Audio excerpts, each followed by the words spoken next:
French President Macron missed an absolute majority in the parliamentary elections. Uncertain times are approaching in, from my point of view here in Germany, the neighboring country. After the parliamentary elections in France without an absolute majority for President Emmanuel Macron's party, the country's political system is facing a test. In view of the severe loss of mandates, Macron must look for partners for a government majority with his center camp in the National Assembly. The parties on the left and extreme right, which have been significantly strengthened after the election result, will insist on more influence and will adopt a tough opposition course. The bourgeois conservative Republicans could become a possible partner of the Macron camp, but that is still quite far from certain. France's president will be halved for his second term, so to speak, and voters will deprive him of the most important tool of his power, parliament and the absolute governing majority.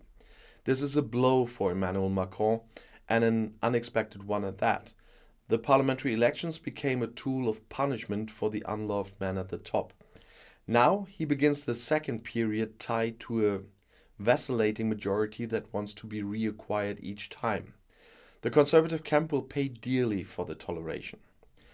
The tolerated Macronists will only promote radicalism in the electorate with their attempt at a bourgeois coalition.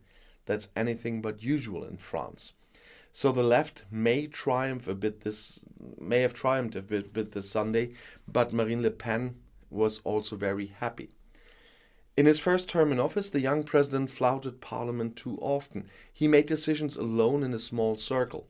He did not keep his election promise to strengthen the National Assembly. This leadership style has been punished now. Macron has recognized that he must develop a new method.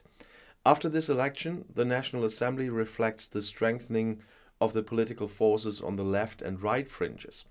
Marine Le Pen's party and Jean-Luc Mélenchon's left-wing alliance are entering the new parliament with strong factions.